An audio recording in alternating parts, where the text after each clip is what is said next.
About this thing that's in my brain, it keeps me from wanting to go on, but I want some gain. Maybe a little. All right, I think we're all set. Y'all good? Yep. All right. Dr. John, to have you back on again, I am so excited. Everybody, welcome back to the We the Patriots podcast. And with me, I already alluded to it, we have Dr. John. I'll allude to you as John the rest of the show. You are one of my better friends in this world. How's everything doing today? Doing great. Beautiful weather this week and enjoying it.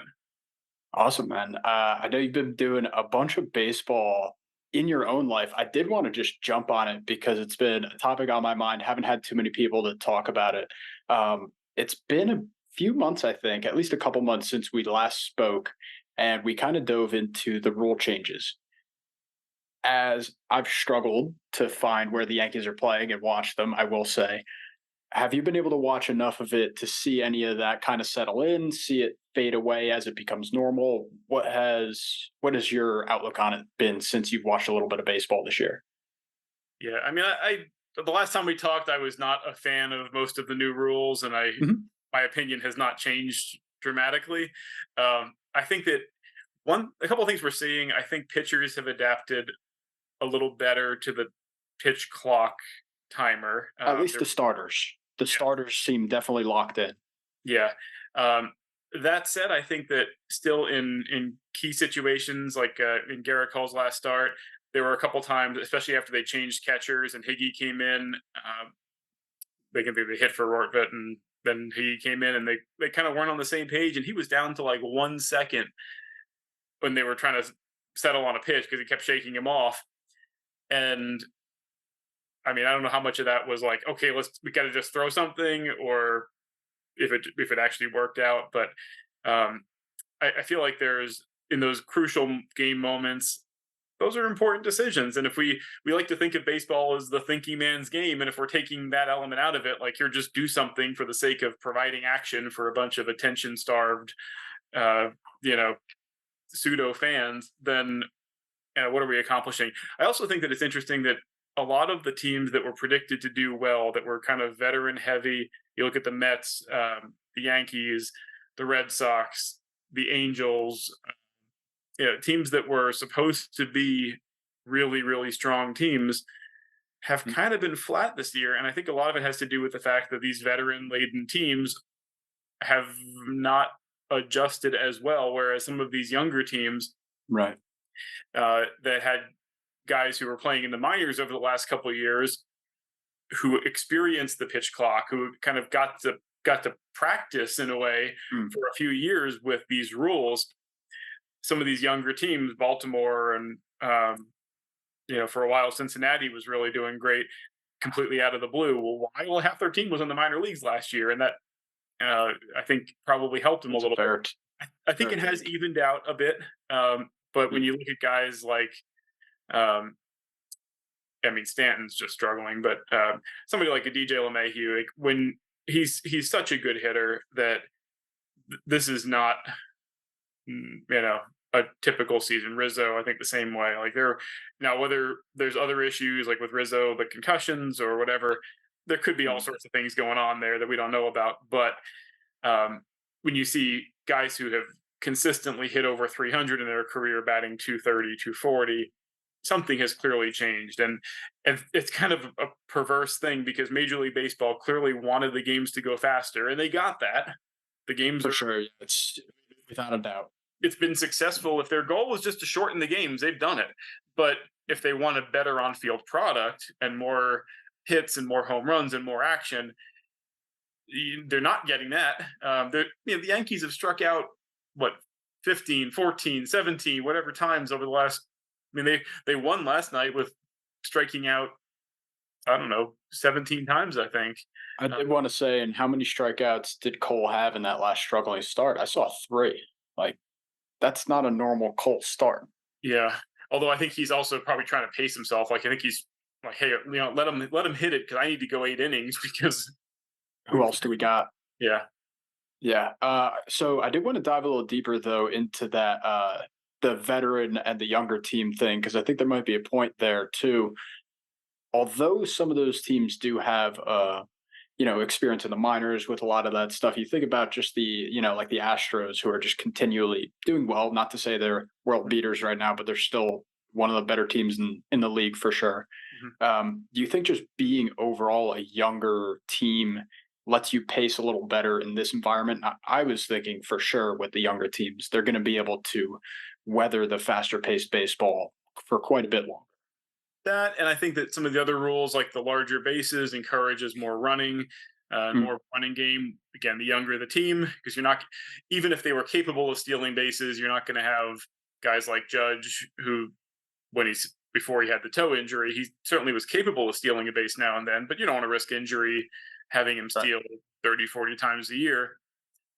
Teams that are filled with young, fast guys, that's plays into their hand a little more. So I think Mm, it's a combination of that experience with these new rules, and then also just the fact that the rules were trying to generate a, a quickness and an action that suits that style of baseball better. But I think the Astros are an interesting case because they're in second place in their division, but they did not look like the world beater Astros. I mean, the Yankees split a no. series with them, but I felt like maybe it's a little Astros related PTSD, but like I thought those couple games that the Yankees were winning, I thought they were going to end up, you know, giving them away, and they Mm. didn't. They actually were able to hold on to a couple of those games, and uh, so it was kind of encouraging that the Astros are not as invincible as they may have been in. In recent years, yeah, for sure. I think that's fair to say too. And I think one of the last things I want to say on baseball is, do you think, with that Astros in mind, do you think that Texas can hold on to their number one spot? I mean, they kind of came out of not out of nowhere, but they really did put the money into the business, and it worked out this year. It seems. Yeah, I think what you're seeing a little bit of, at least again, this is just my sense of how standings are moving a little bit. Some of these teams that jumped out to early fast starts, like the Rangers, like the Reds, are coming back to earth a little bit. And The then Rays, yeah, the Rays, yeah. And then some of the teams that are, were built to be and expected to win are surging back a little bit. starting to come out. Yeah, I wouldn't quite put the Yankees in that category yet, but I think the Astros fall in that category. Hmm. Um, I think the NL Central has closed up quite a bit. So I think so as well. the Mets obviously kind of sold the farm, but I kind of was thinking that they might have made a run at some point too if they had kept that team together. So Yeah, um, a lot of injuries hitting them and the Yankees, I think. yeah. Yeah, so it's defeating to a point, but it's interesting to see. I'm really excited to see. Honestly, Baltimore's got a good-looking team. Mhm. If the Yankees can't pull it out, I have no problem trying to see how far they go. Yeah, and it's amazing how much one player can make a difference. I mean, you saw Adley, yeah, Adley Rushman, absolutely. I mean, like that was clearly the inflection point at which the Orioles became a much more likely contender. I When think it's fair to say though, when you add not only a defensive catcher because he is one, but one that also rallies the offense and just brings the team together. I think he's definitely got that captain's mentality and just it makes everybody better around him. And when you have that quality coming from a catcher, you can't ask for much more. and the athleticism, he's a catcher batting leadoff. I Mhm. mean, it's right there. It tells you a lot about what kind of player he is, and um, and again, it's one of those things where it's a different approach. The Orioles they have to rely on developing. Well, I mean, Angelo, The way that they've yeah, yeah. like they could afford to spend, but they don't. So the way they've approached it is to develop those young guys and wait for them to come up. The Yankees will, their strategy is wait till Rutschman becomes available on the free agent market when he's 30 years old, and then try to buy him. Well, at 30 years old, he's not going to be a catcher batting leadoff. He's not going to be doing Right. quite as much, athletically dynamic stuff as he is now. But it's that's the Yankees approach. And but you talk about the where the Yankees are now and over the last, well, 20 years really. Um '09 being the exception, but like they've pretty Mm. much bought a lot of their talent, you know, Yeah. aside from Judge. which is a huge exception. But You have Judge and Cano pretty much, and if yeah, you look back over the past 20 years, it's not much else. yeah, and there's other guys they've gotten very early in their careers and kept them and stuff like that. But really starting with when they had to start replacing the core four guys, Oh yeah. it all went out of the system. And then they've developed a lot of players, but they've hung on elsewhere because the Yankees had you had good players go. I mean, it made sense when they had a better or a really established player in front of them. Like Jorge Posada was catcher, so Brad Ausmus had to go somewhere else, and he ended up having a great major league career, but there was no room for him Right. in the Yankee system. But then you look around the major leagues now, and there's an awful lot of Yankee farmhands that ended up having pretty good careers. And they're still ongoing yet. So it is definitely hard to look at as a Yankees fan. I hope that they turn around. It was tough for me to see, at least I know I'm belaboring the Yankee point, but no deal at the deadline. Like Yeah, you didn't sell, you didn't buy, you sat there. You I picked the guess worst one. I would say the Cashman approach, and this is not. I mean, you think about the last several deadlines, we really haven't done much at any of those deadlines. And I think Cashman's got his attitude, which is, we build this team in the off season and we get the best guys in there. And to some degree, I don't fault him for this notion, is that I'm not going to take a knee jerk reaction and go get somebody who's marginally better statistically than what we've got now, and in the process eat a whole bunch of salary to replace somebody who may be a little bit underperforming. Like, we got, for example, Rizzo on this deal because we thought he was the best first baseman available and we were willing to pay him.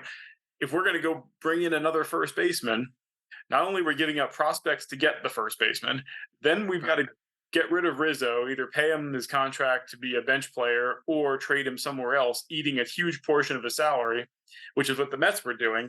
So the Mets are paying a whole bunch of guys to go play for other teams against them for the next few years, and then going to have to go spend even more money.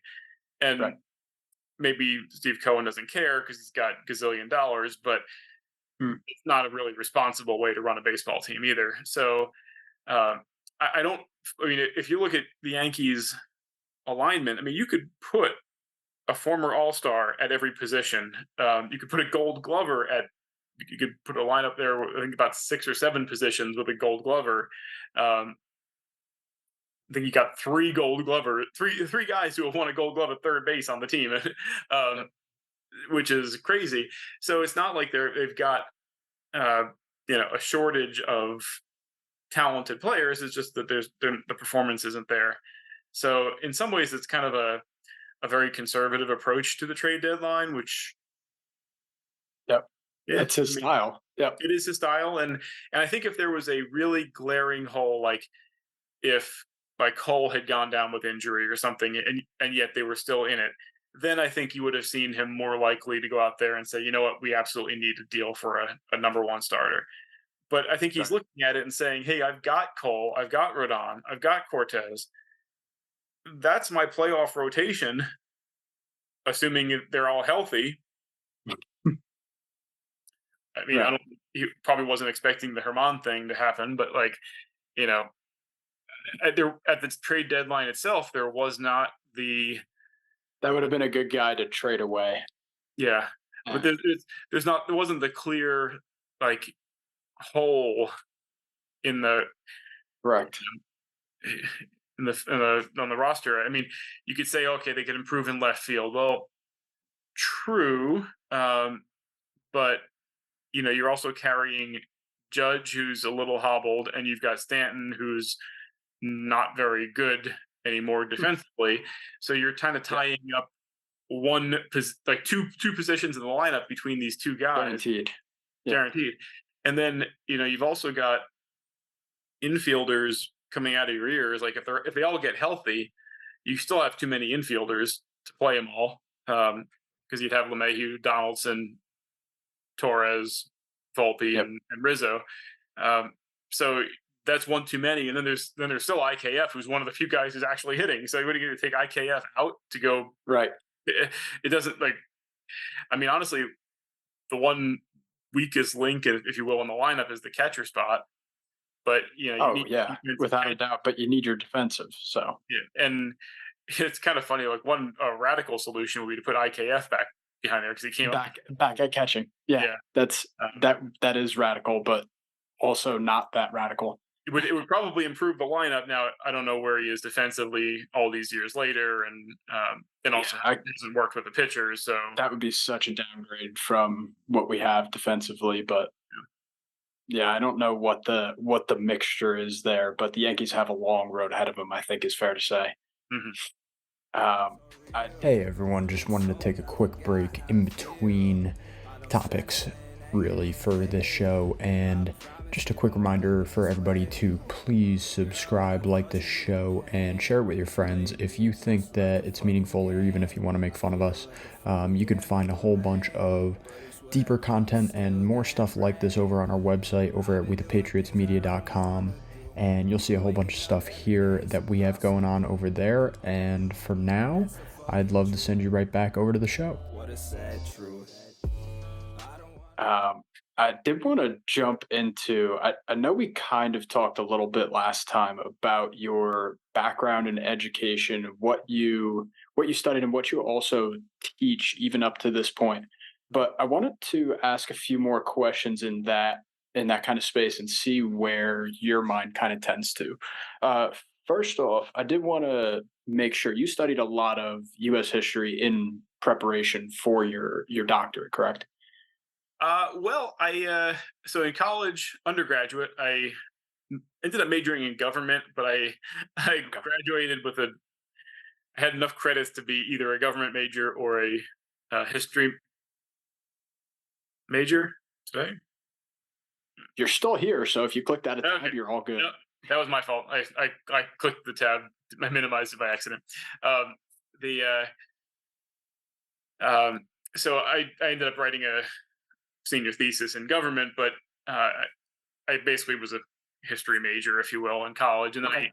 I taught U.S. history in high school for 7 years or 6 years, I guess, of history after that. So then when I went to my doctorate, it was more in policy, education policy, and we touched on all sorts of things related to the history of education and how instruction takes place in all subjects. It wasn't explicitly in history education, but it's but I have decent amount of historical background. Yeah, and I know it's something that we do talk a lot about in our off-air conversations. But is there any type of thing that got you interested, or one type of era of U.S. history that kind of engages your brain the most? I mean, my favorite to talk about and to teach is the kind of colonial revolutionary period. Okay.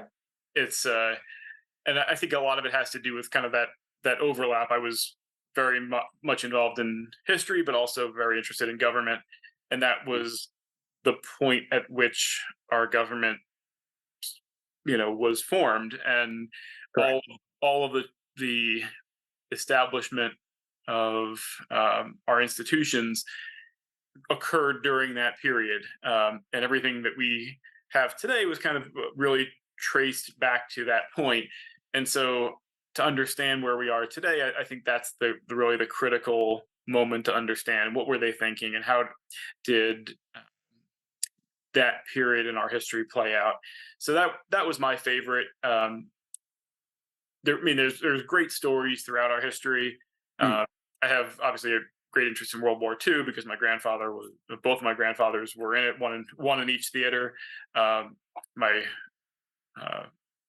dad's father was in the European theater and lived to be 102 and was telling his stories right up to the very end. So had a lot of that World War II history also kind of steeped into me from an early age. But of the periods of American history that I find really fascinating, the ones that I would love to be able to jump into and just kind of be a fly on the wall for a while, is that is that early American Revolutionary Mm. period. Now that time frame of American history, are you also interested in the actual pre-American, so the colonial American, just the come up and kind of the whole institution of American colonies all across the board? Yeah. Oh, absolutely. The settlement of America, the settlement patterns, so Mm. much of who we are today in terms of our politics, our culture, our language patterns. It's all our musical tastes. I Mm. mean, a lot of it is traced back to those settlement patterns and what the nature of the different regions were. Um, you look at the this is a simple example. Uh, Country music, yeah, Okay. more in the fiddle, more in the guitar, string instruments. What, where is that sound? You trace it back to the mountain music that kind of emerged in the rural areas of the South. At that time, what was the South and the West? Um, the Which had its roots in the Scots-Irish tradition, which is where those Okay. settlers came from. And so, if you listen to uh, the string band music, the quote unquote mountain music um, of America today, and then you listen to, say, Irish string band music, there's a lot of similarity. There's a huge amount of overlap there. And we're 300 years removed from that Scotch Irish settlement, but those cultural uh, ideas and traditions have been preserved. And so that's one of the great things about America, is that you get all these different, you know, groups of people who have come here bringing ideas about politics, ideas about Mm. culture, ideas about religion, and how those settlement patterns have influenced, the different parts of our country.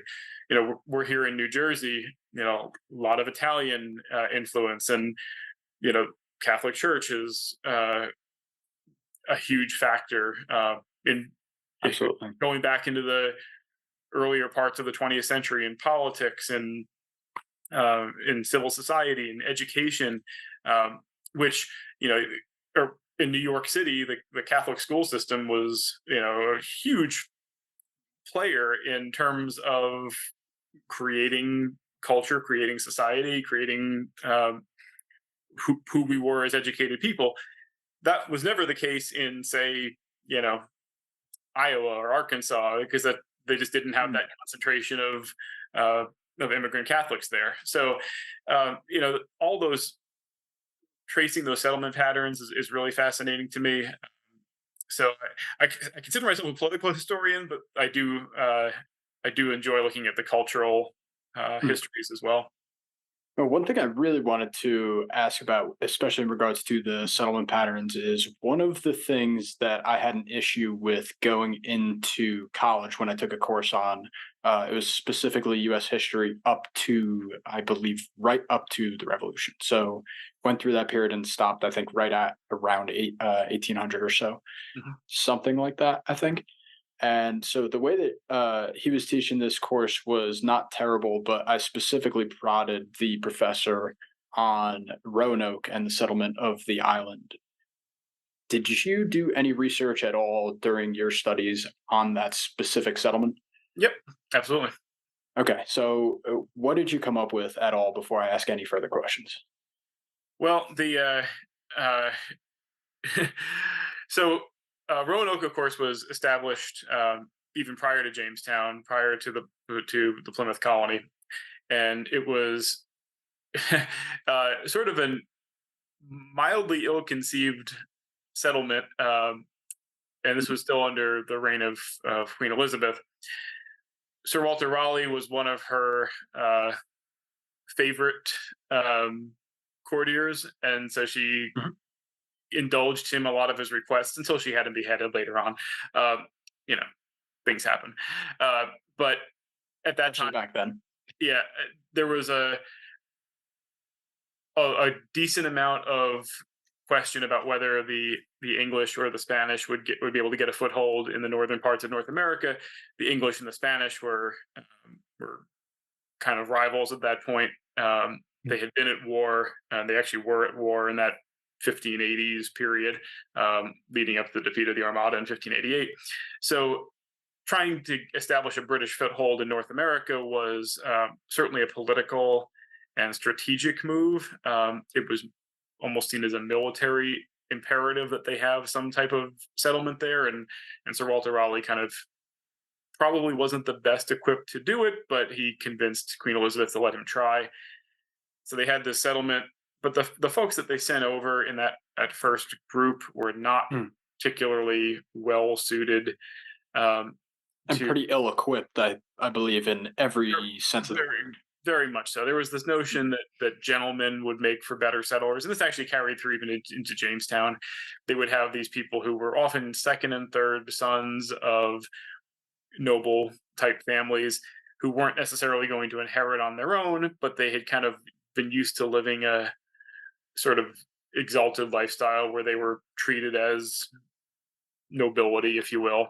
And then they come to America, and when you're 40 people stuck on a little barrier island with limited supplies of everything, and you got to go fend for yourself, well, there's no servants around to go bring you your lunch. You kind of got to go figure it out.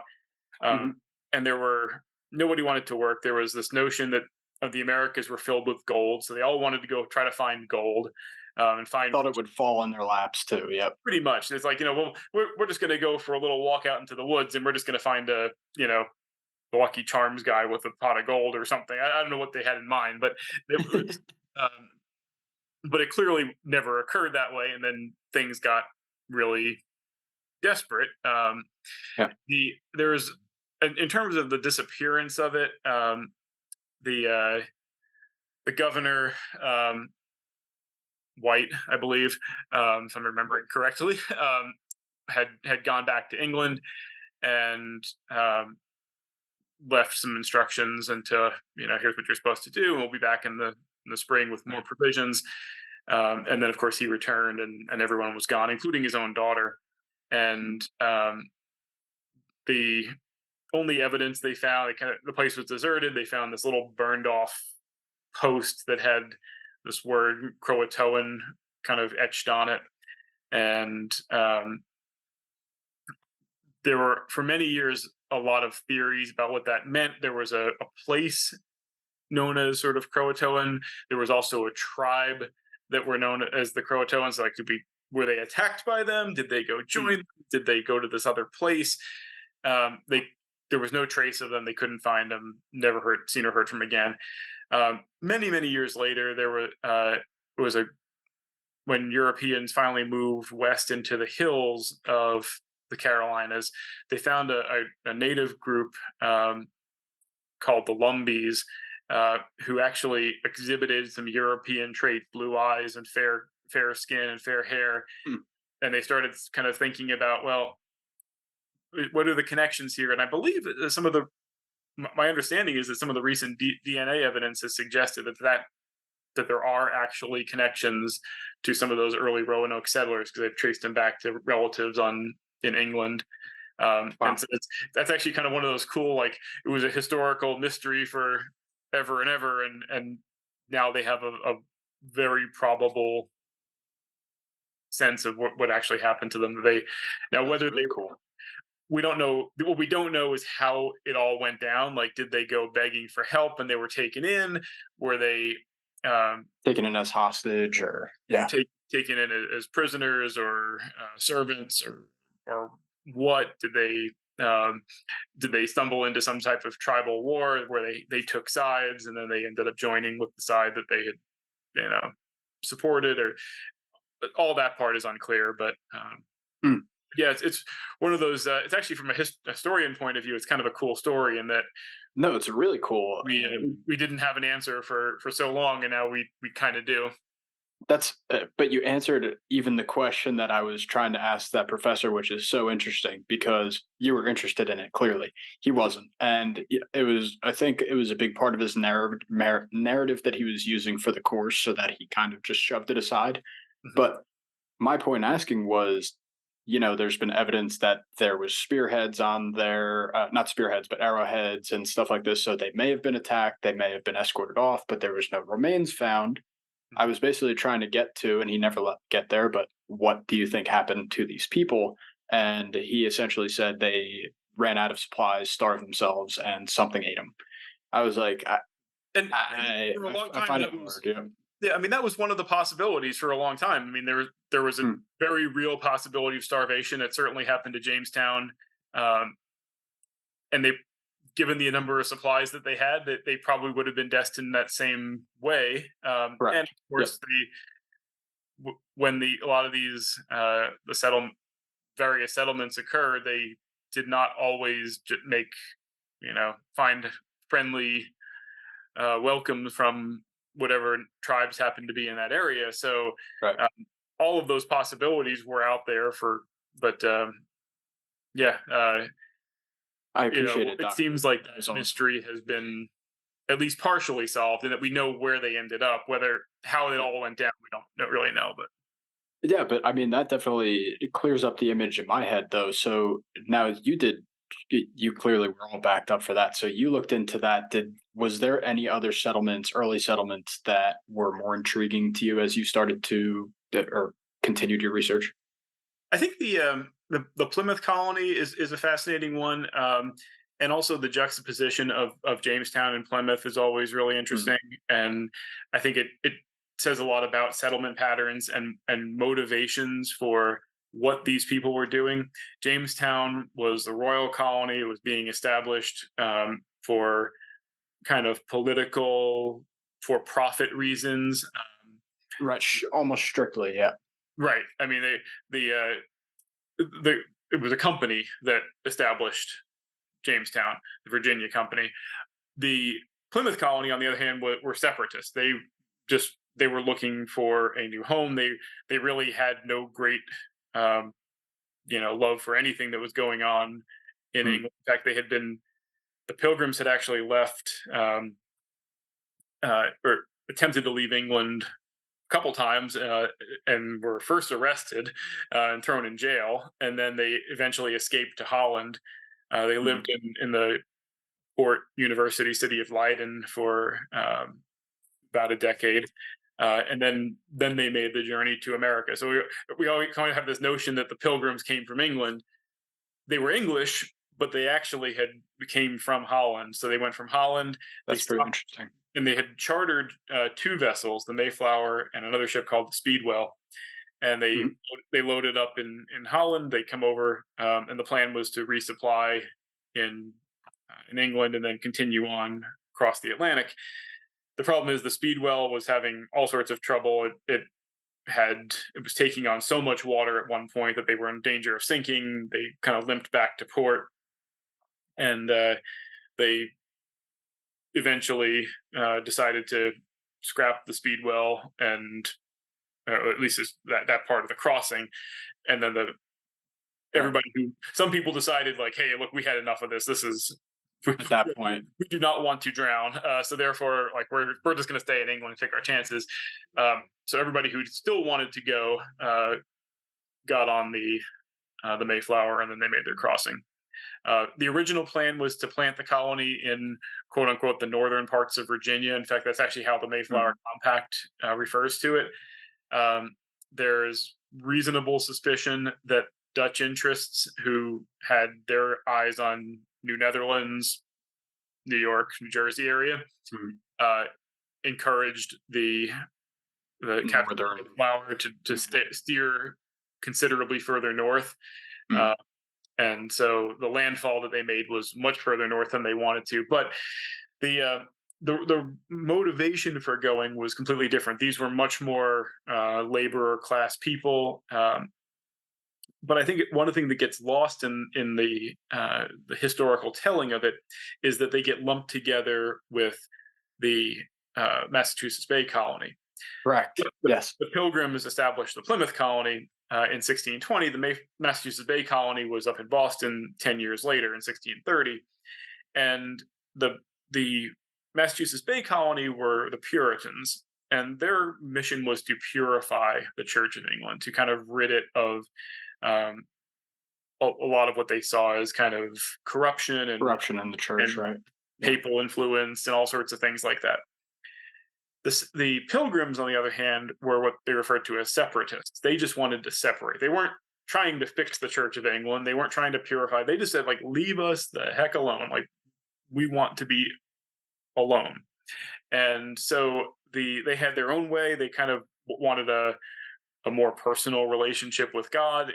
It in some ways it actually kind of sets they're more on the sort of ilk of some of the later religious groups like the Quakers and the Shakers and whatever that came over with a much more personal relationship with God as their primary objective, not necessarily in the establishment of a church. Whereas the Massachusetts Bay Colony was clearly establishing a church. It was a theocracy where they're Right, and they were very rejecting of any other ideology, if I'm not mistaken. absolutely they banished a whole bunch of people. Roger Williams, Anne Hutchinson, they were all banished out of Mass Bay because for not being Puritan enough, Puritans. pure enough.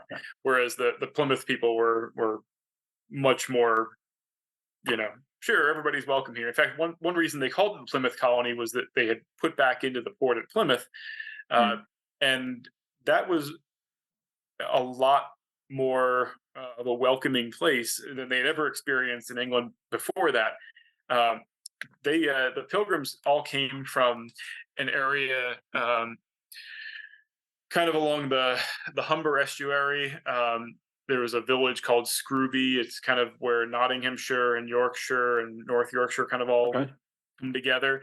That's where most of the Mayflower Pilgrims were from originally, and then they went to Holland and whatever. But that was a very closed, kind of rigid type of society up there.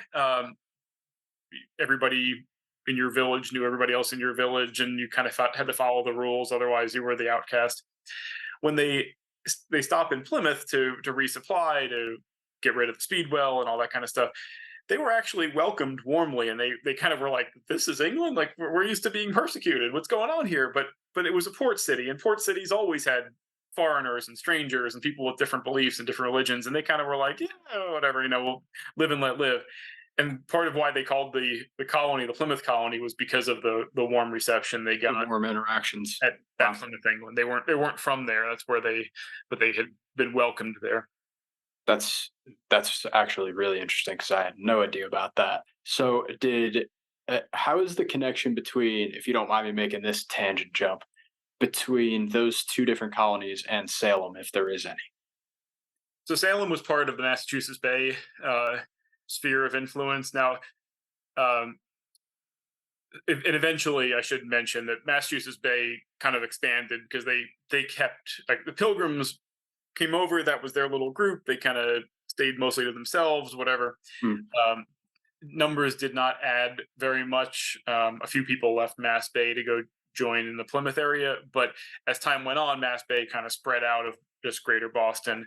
They did establish other settlements along the northeast coast, including Salem, and then they kind of merged down along the South Shore as well, and eventually kind of reached Pilgrim. And many years later, they kind of all got subsumed under this Massachusetts concept. But Salem was part of Mass Bay, so that was under the Puritan theocracy, where committing a religious crime was a crime against the state, including witchcraft. However, it was interesting that in some ways that the Salem witch trials situation of 1691, like that really kind of ended a lot of what was going on with the. That's how it seems to me as an outsider reading about, especially fiction wise. Yeah, I mean, it wasn't like an immediate thing, like, oh gosh, we need to stop this right now. Yeah, this is an atrocity.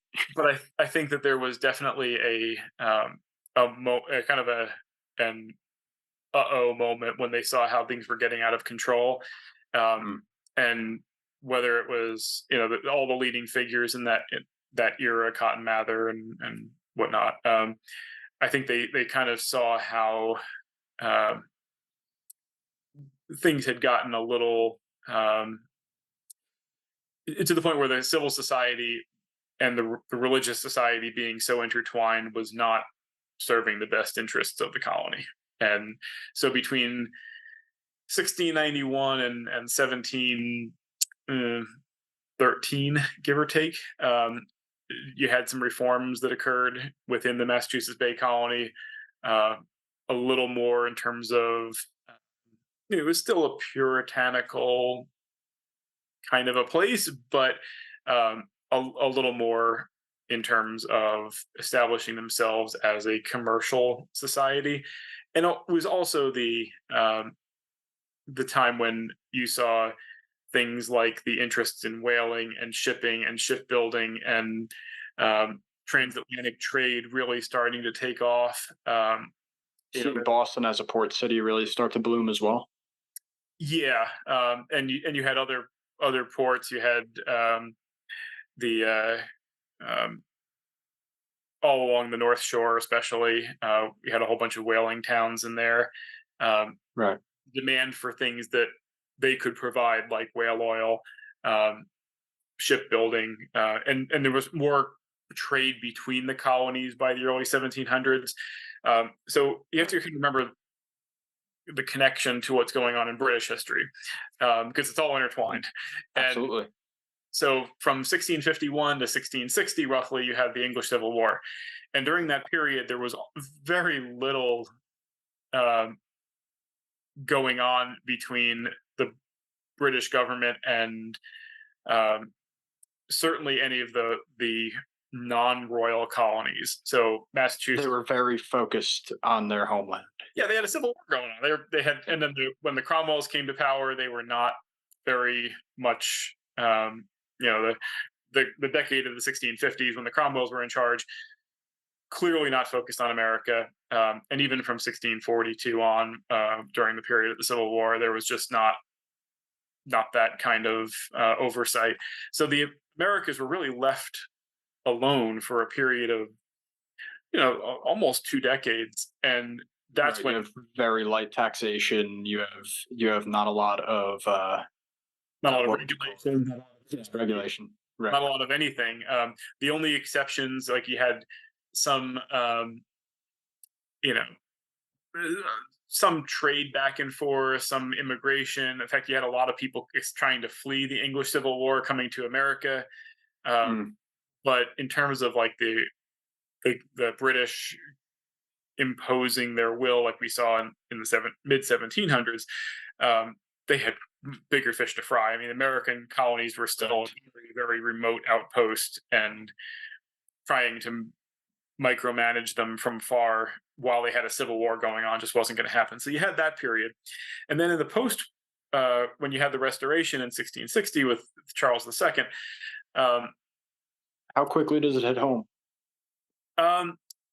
Well, you had a little bit more of a consolidation of power. In 1664 was when the British kicked the Dutch out of New Netherlands. Okay. But in that general era, Charles II was king from 1660 to 1685, if I'm remembering my years correctly. And that 25-year period was really when you started to see a lot of commerce between the colonies. Tar and pitch from North Carolina were huge shipbuilding in New England. That kind of trade within the colonies all kind of emerged. And a lot of it had to do with the fact that there was not a lot of interference with what was going on. And the New World kind of had to rely on themselves. And particularly the Eastern colonies became very self-reliant. And so that's why, you start to look at the roots of the Revolution and where things really started to go a little bit off the rails. You have to look at the rule of James II, which was 1685 to 1689. And during that period, you kind of got a little foretaste of what was going to happen later. Okay, that's a very short period, so it is. Well, he got kicked out. James II, not a well-loved king, and he tried to really exercise his power to degrees that he Got it. inadvisable. He tried to consolidate New York, which was a royal colony, and create what he called the Dominion of New England. He put a particular badass governor in there named Edmund Andros, who was really very harsh in executing the rule of the crown. Whatever the British government wanted, he would do. And it was to the point where the average colonists were really fed up with that. Fortunately for them, James II was kind of doing the same thing all over the place, including back at home in England. And Got it. the nobles who had kind of established themselves as the sort of guardians of the restored monarchy after the period of the English Civil War realized this was not a good thing, that James II was wildly unpopular, and that they left him in there, you might have another revolution, and they certainly didn't want that. Wars, especially civil wars, are not good for business, and certainly not good for the ruling nobility. And at that point, you have an extremely big empire that you're trying to maintain. Yeah. So that was the 1689 was the Glorious Revolution, where they actually invited William of Orange, who was in the Netherlands at the time, and his wife Mary, to come to and become the rulers of England as well. And so you had William the Third and Mary II, William and Mary, take over, and that kind of eases those tensions. They back down on a lot of what James II was doing, and then you have a period of relative harmony in the early from 1689 up through really the start of the French and Indian War, where Right. You're starting to see the commercial trades of America really develop, and each colony kind of has its own things that it's producing, still largely agrarian, but that period of relative peace and stability is very helpful. There were a few small little wars, some skirmishes, things like that, some problems with Native Americans, but by and large, there's no great global war during that era that's affecting what's going on in America. And so when we finally get to the period after the French and Indian War, and you start seeing some of the little hints of tyranny kind of creep back in, like they had seen under James II, part of why the colonists probably want to put their foot down quite so hard was that they realized, we need to, we don't want to let this get out of control. We're not going to stand for this again. Yeah, definitely. And so you start to see taxation really take a hike after that French and Indian War. Do you think that if they instituted it earlier, like during that early 1700s time, as business was starting to show its flowering, do you think if they started instituting it a little bit earlier and less brazenly, maybe that it would have led to a lesser conflict, if any conflict at all? Or do you think it was steaming under the pot so much? I think that there was a little bit of both. I think people get used to certain things, and if the times are good and they're, making money, and there's a little bit of an imposed duty on something, they're probably not going to raise as much of a red flag. But one of the great, ironies, I suppose, is that we think about everybody knows about the Boston Tea Party and the tax on tea, but I mean, these were not. I mean, the colonists would look at what we're paying today and be flabbergasted, because these were not heavy import duties. That's where I was going to lead this conversation into, my friend. I mean, the Stamp Act, all of the revenue acts that occurred in the 1760s, like, we're talking about very, very minor, tariffs and import duties and things like that. I mean, for all the hyperbole that surrounded it, there really was not the whole notion that Americans were being squeezed of their last farthing by heavy British taxation. the average American would have had to have drank a gallon of tea a day to pay $1 in tax in the whole year. So I mean, we're not talking about crazy import duties. And in fact, the Tea Act itself that led to the Boston Tea Party actually reduced the tax on tea. I remember reading about that, and I was But what it, it but made what me laugh. what gets lost in it, what angered the colonists was a two-part thing. Number one is that it granted a monopoly to the British East India Company. Hmm. And there was, even though it lowered the prices, it was this notion of monopoly and British like control over them that they didn't like. And And second, also the threat that it was going to be carried out much more stringently without any sort of overlookings at this point. We're going to be able to bribe the officers anymore. that is true, that there was a lot of smuggling that went on. And so the fact that they were part of that was, yes, we're going to reduce the tariff on tea. It's going to be cheaper for you, but you got to buy from the British East India Company. You have to pay. Yeah. Your own stuff in from the West Indies. You got to use our company, and that really was the source of the anger.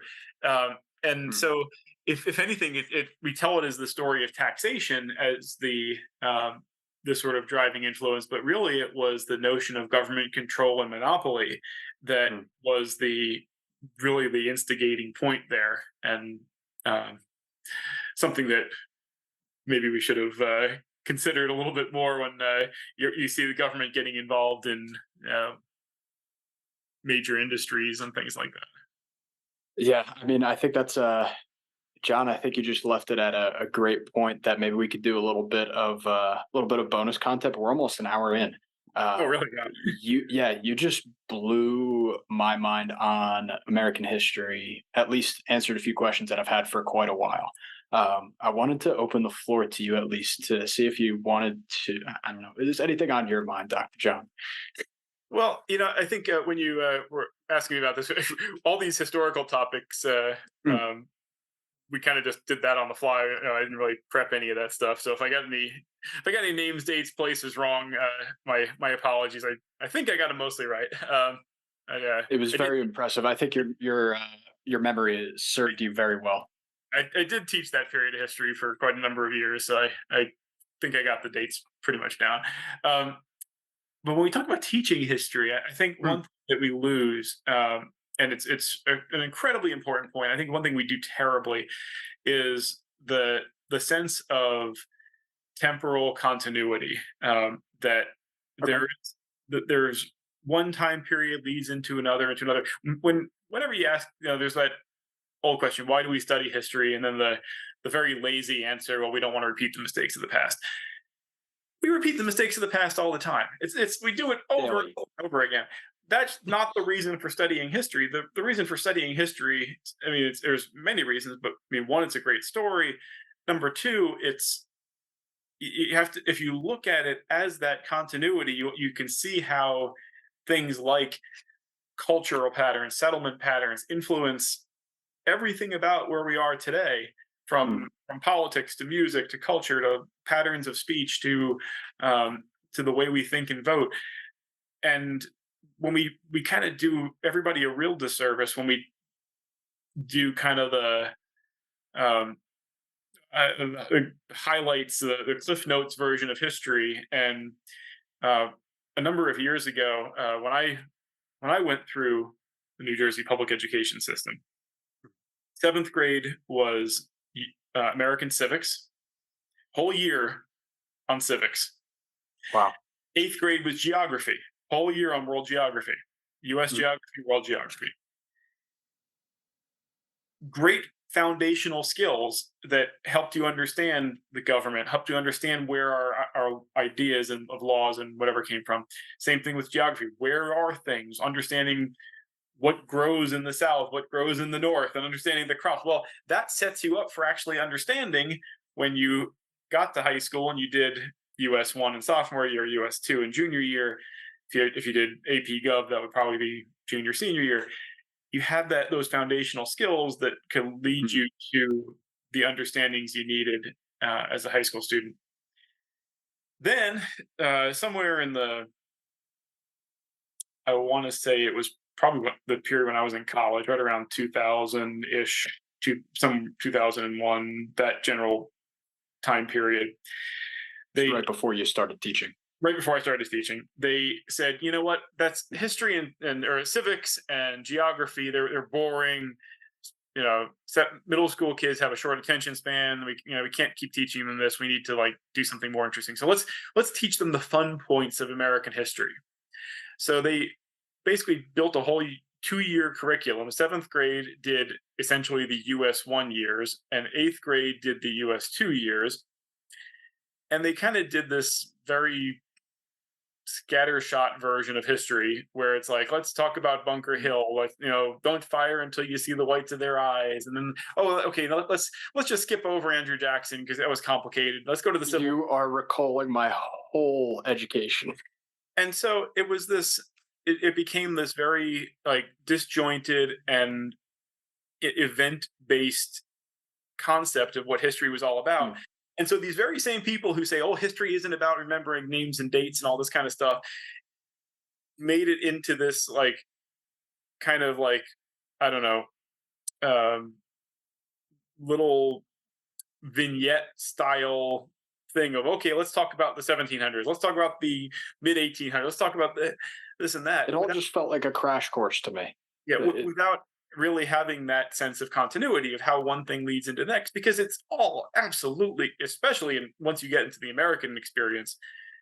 I mean, the period from 1763 through certainly, I mean, I would say the present, but I mean, absolutely through 1871, 2 is like as connected as you could possibly be. And so to not understand what's going on, how the population is changing, where it's moving, where new immigrant groups are coming from, how states are being added to the union. Yes, the messy wars that occurred, and sometimes they're don't make the big headline. Nobody's making movies about the Mexican-American War these days, but it's like, ooh, it's Revolutionary War. We got the Patriots, Civil War. We got Gods and Generals or Lincoln or whatever, World War II, Saving Private Ryan. But like, there's a lot of other things that went into the periods in between. And when we overlook those periods in between, we miss that sense of temporal continuity. So I think that's one huge thing. And the other thing is, I think that the way we approach, it's unfortunate that in a lot of cases I've seen history classrooms that have now kind of defaulted to highlighting the problems with America and the problems with history. And there's obviously a lot of history that is problematic in all sorts of ways. I mean, you look at everything from slavery to the Native American removal to civil rights, women's rights. Like, there's all sorts of things that you can point to as faults of the country. But without that temporal continuity of what's been going on, where were things in 17, wherever, where were things in 18, wherever, how are these things progressing? Because if we think of things as like as if nobody ever thought about women's suffrage until the 1910s, and then we had Susan B. Anthony and Carrie Nation and this, like, all this stuff going on, and then all of a sudden protest movement and boom, their suffrage. It's kind of like really cheapens the value of the overall movement towards equality, and how individual states had already gone down the road of suffrage and electing women, and it misses that fact. So there was an awful lot that I think we do wrong in history, and when people look at it through various lenses and say, like, I'm going to, the one that everybody's talking about right now is like the critical race theory thing. Although I've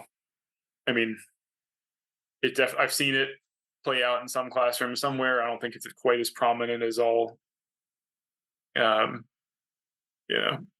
of the commentary might suggest, but there's a lot of history that's being taught through these various lenses. I mean, everybody has a lens, like whether it's a a more political lens, a social lens, whatever. Like everybody's got their certain bent to it. Some Right. textbooks even actually have like a set of chapters where they tell political history, and then another set of chapters where they go into the social history. I kind of like the ones that manage to merge it a little bit better.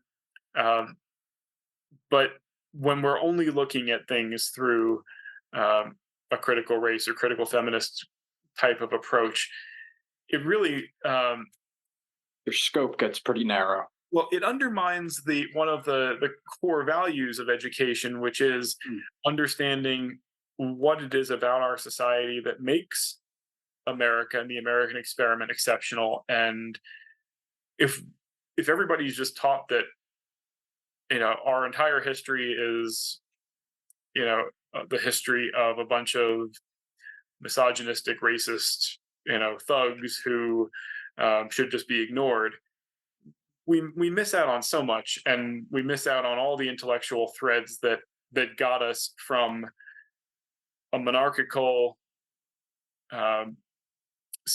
essentially tyrannical society where you had absolute rule in Europe, to an American society that is not perfect, but that is a republic, that is a government of laws, that is the model for literally hundreds of other founding documents around the world.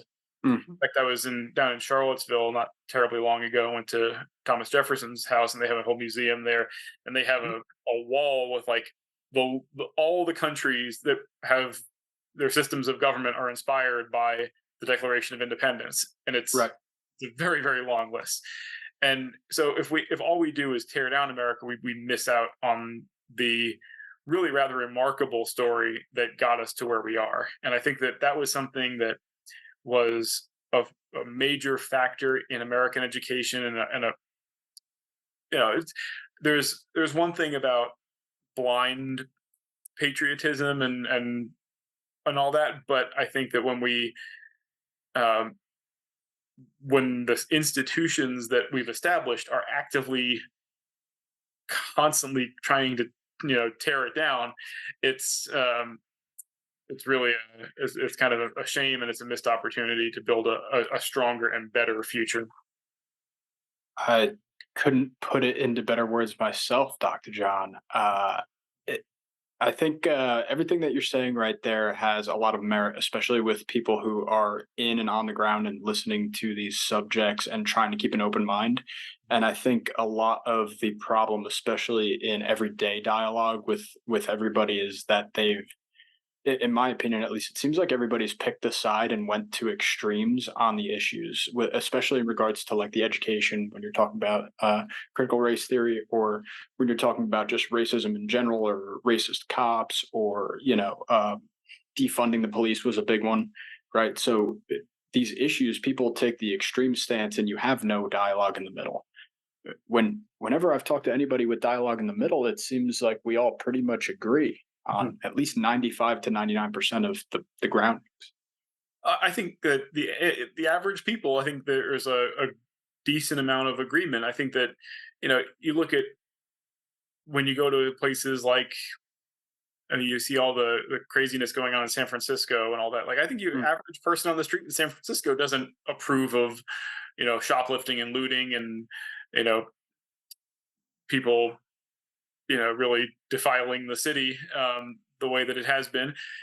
And yet politics has become such a red versus blue team sport that you have to pick a side. And if your side happens to like, it's like there should be a common middle ground that does not involve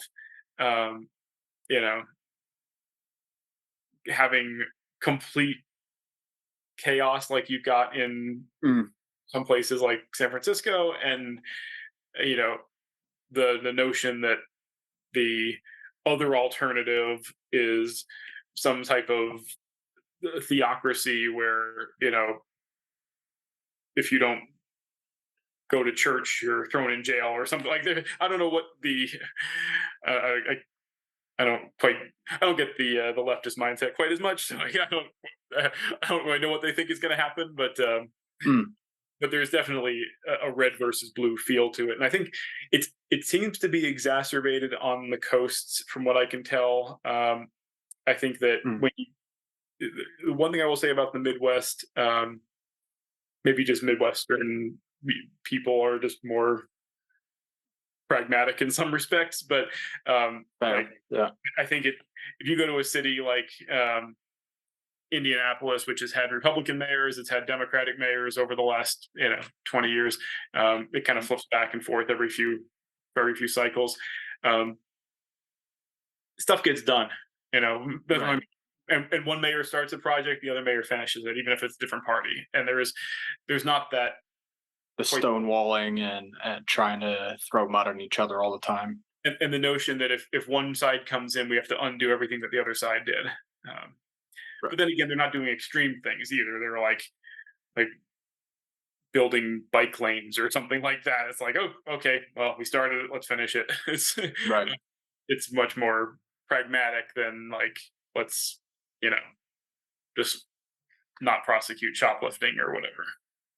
Yeah, I think issues like that are definitely going to start stemming in. I did have an interesting conversation with my co-host Andrew you met last time, and I actually did want to bring this up in the regular show before we ended it. So legislation like that is starting to come into us, and one of the examples I brought up was environmental legislation that's coming down specifically on like handheld tools.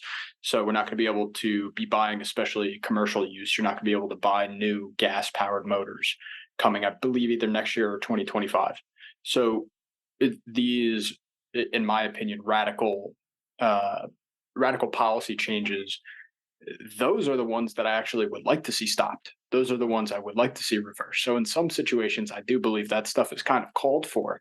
I'm looking at it through my lens, like you kind of mentioned before. So some people would look at it as a fantastic move, but uh, that's where some of those situations I think it is called for, especially in a place like maybe New York or New Jersey, where it seems like some damage has been done that needs to be repaired. Yeah, no, I totally agree. I think there's like some of the legislation that New Jersey has passed over the last few years has just been absurd. And Especially post COVID. fingers crossed that we have a little bit of a pendulum. I mean, most politics is a story of pendulum swings back and forth, Mhm. and we are absolutely due for one here in New Jersey. And I don't know if we're going to get it, but we're due for it. The one thing about that though is that really all they're doing. I mean, if in New Jersey they decide we're going to ban the sale of gas power vehicles by 20 whatever. Mm. Well, you know what? There's a lot of New Jerseyans who are just going to go buy their cars in Pennsylvania, and Mhm. and once it becomes your personal property, the state can't prevent you from bringing it in. So Right. Yeah.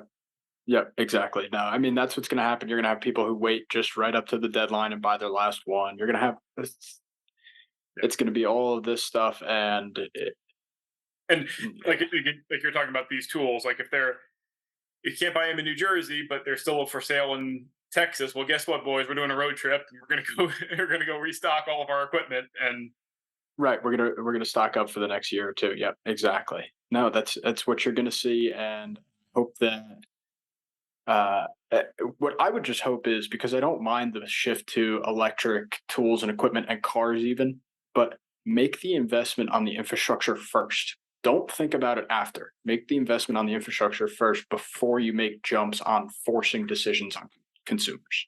yeah, I mean, I've seen like a couple times I've been traveling, and it's like I see rental car companies where it's like you have the option of like, oh, one of the options is an electric car.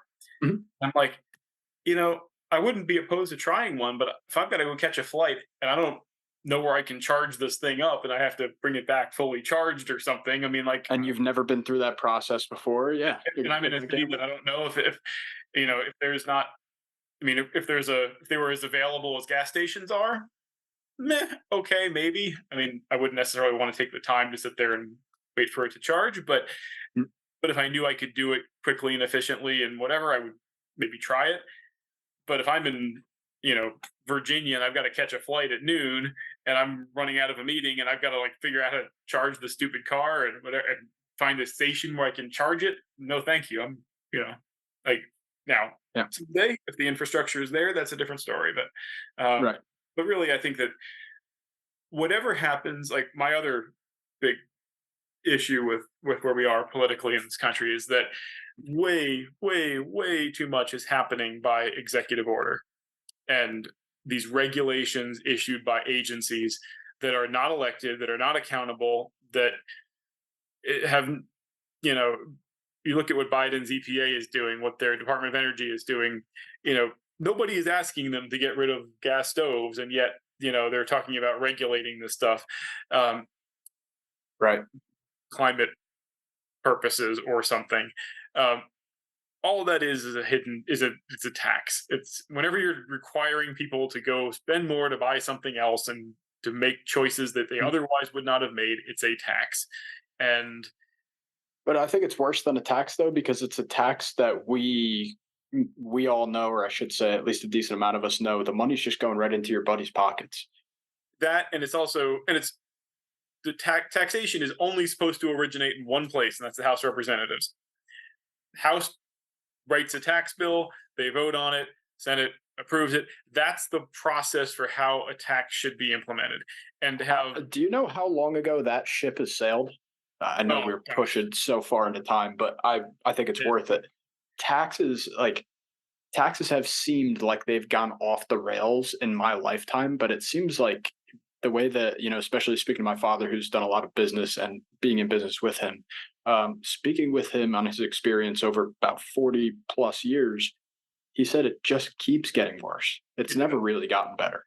No, and really the regulatory state emerged dramatically in like the Depression, New Deal era, because you had all these new pre-World War II.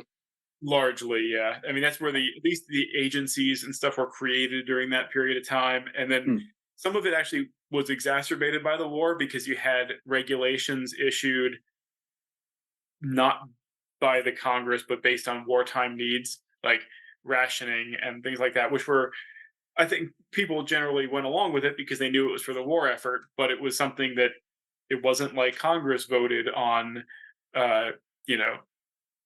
rationing food stamps. It was just an edict from the War Department. And then after the war was over and that wartime emergency had ended, the government never really, they backed down on some things like the gasoline rationing, but it didn't really, they never quite gave up their power of regulation. And certainly in the 60s, 70s, 80s, it just has kind of kept getting more and more significant. And it's happening at the state level now too, where you're having authorities and agencies issuing policy that in some ways, all the government is doing, the elected legislators, they just authorize the department of such and such to go make regulation, and then they wash their hands of it. They're like, okay, well, we took care of that, and then they leave it to the department of whoever to go write these regulations.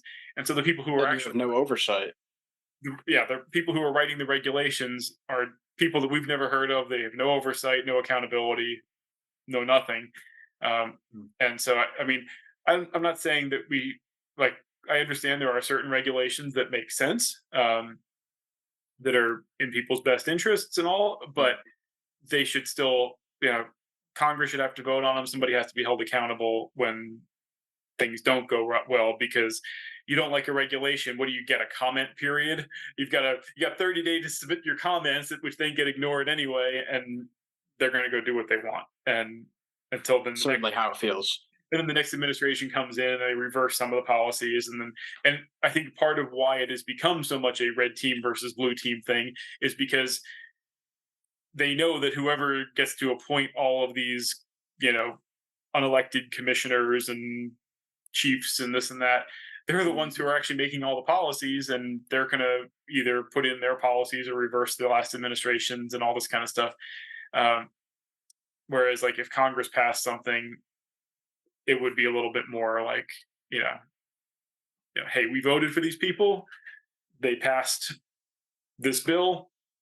we don't like it, we can vote them out next time, or put pressure on them to go vote, to change their mind because they're Right. accountable to us. And without that level of accountability, I think things are only going to get worse. Yeah, and I think there's too many people that don't have the best interest of all Americans at heart. They have their own interests at heart, Mhm. and their best friends and people that they are underneath them, and that's fine. But you're not looking out for the whole country as a whole. And when you're delegating your power as somebody who is looking out or supposed to be looking out for the country as a whole, Mhm. it sells out us Americans who voted for you. Yep, that's exactly how we feel. Well, and I think you're also seeing that the scale of our economy is such that a lot of big businesses actually benefit from the more intense regulation. Well, they can weather the storm. Walmart can adapt. Like if you stop selling incandescent light bulbs in New Jersey, Walmart says, okay, you know what? We'll just call this other supplier and we'll get all the whatever they are, the compact fluorescents or whatever's allowed now. No problem. The mom and pop store that's got a whole bunch of incandescent bulbs in inventory. Well, you know what? Now they're out of luck, and that's who gets hurt by these kinds of things. And the you know the if we want to bemoan the rise of big business and at the expense of the mom and pop store, regulations play a huge factor in that because it's just hard. Right. I mean, you look at, I'm the president of a very, very small nonprofit that does a academic competition. And there's still like, we've got to file annual reports. We have tax returns. We have, um, tax paperwork we have a non-employee contractor. Like you got to take care of all this stuff, and it's a lot of work. And this is for like the tiniest of tiny things that has like one part-time non-employee contractor actually working Right. for it. It's still, there's regulations involved, and we don't make any money either. It's a completely nonprofit. In fact, we're really nonprofit, so we are negative. Anti-profit. We are, yeah. But yet we still have to file all this regulation stuff, and Right. a lot of it's like, is this really necessary? Is this Exactly. is this what government is supposed to be doing? And to jump back to, maybe I'll make a final point here, and then I'll let you wrap up. We talk about teaching history and teaching education. We teach about civics. We say, okay, every classroom I've ever visited, you see these exercises like, okay, let's simulate making laws, or let's write our own classroom constitution. And what is it always about? It's what, okay, we can do this, or we're going to make a rule that you can't do that. We can make a rule that, whatever. Whereas our actual constitution doesn't say you can't do things. It's all about what you can do. Yes. These are rights that you are entitled to, rights that are, based on natural rights that you are given by God. Here's what you are allowed to do, and government's not going to get in the way. And we absolutely we are terrible about civics education because we completely miss the point. We make it all about passing laws, and laws are restrictions, and that's what governments are supposed to do. That is not what governments are supposed to do. And we've kind of lost that, and that's one of many issues I think we definitely need to improve on in our way we teach social studies. Yeah, I love that it's called social studies now. Way to end it, John. This was wonderful. Everybody, if you have not seen our first two episodes, I think they might help out with a little bit of continuity. Other than that, I mean, I can't wait to have you back on for more history talk and just to pick your brain again, because like I said, I know I said it a few times already, but you kind of opened my brain up quite a bit. You definitely answered a lot of questions, and I have quite a few more that stemmed already. So I can only imagine how far we could take that conversation. I love talking history. I could tell. You studied it and you enjoy it, and you can tell that you're very passionate about it. And I think it goes to show also how important it is having a pro-America educational system. You're allowed to criticize, but also point out its successes. Just the way that you have, I think, if somebody really listens to it with an open mind and just listens to some of the things you said, they get very inspired that America can be possible. Mm-hmm. Yeah. Yeah, that's really all I got for everybody today. I hope you guys enjoyed. Like I said, go check out the first couple. And John, I will see you on Sunday. Sounds great. Thank you for having me. All these bitches say, damn, I wish I were the fucking state. I wanna be something, not nothing. Trapped inside my dream and I'm running away from these demons. But the feeling's so good, I'ma keep dreaming.